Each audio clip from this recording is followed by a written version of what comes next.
அனைவருக்கும் வணக்கம்.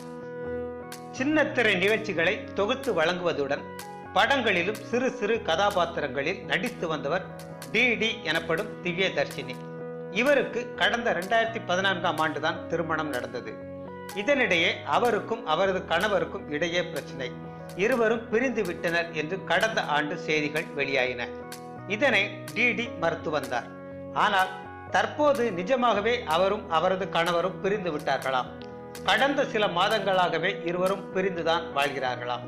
அதனால்தான் சமீபத்தில் டிடி நடித்து வெளியான திரைப்படத்தில் கூட அவரது பெயருக்கு முன்னால் இருந்த திருமதியை நீக்கிவிட்டு செல்வி என்று போடப்பட்டதாம்.